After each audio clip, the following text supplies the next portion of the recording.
एक बार महाराजा साहब ने बहुत ही कम पढ़े लिखे एक युवा को राज्य की सेवा में नियुक्त किया। उनके इस निर्णय से नाराज होते हुए उनके व्यक्तिगत डॉक्टर सुमंत मेहता ने बहुत ही मर्यादापूर्ण शब्दों में अपनी नाराजगी व्यक्त करते हुए कहा कि महाराजा साहब, क्या अपने राज्य में अब पढ़ाई लिखाई का कोई महत्व ही नहीं रहा? महाराजा साहब ने हंसते हुए कहा कि डॉक्टर, घोड़े दो प्रकार के होते हैं।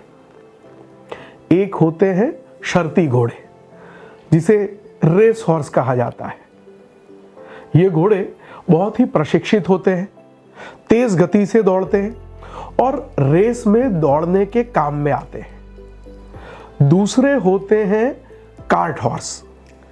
ये घोड़े बोझ उठाने के काम में आते हैं, बहुत धीरे से चलते हैं, तेज गति से भाग नहीं सकते, परंतु ये घोड़े जिस प्रकार से जितना बोझ अपने ऊपर उठा सकते हैं उतना बोझ आपके ये जो शर्ती घोड़े होते हैं ये अपने सर पे नहीं उठा सकते।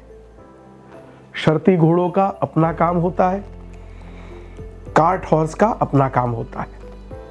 हर एक व्यक्ति की अपनी अपनी योग्यता होती है और हर व्यक्ति को अपनी योग्यता के आधार पे काम दिया जाना चाहिए।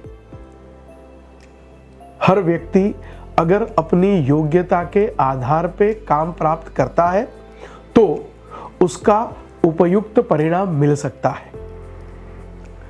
व्यक्ति की योग्यता और क्षमता, ये दोनों को देखे बिना दिया गया काम कभी भी परिणाम तक नहीं पहुंच पाता और इसीलिए व्यक्ति को क्षमता के आधार पर, योग्यता के आधार पर उसका मूल्यांकन करना, ये महाराजा साहब का शुरू से स्वभाव रहा।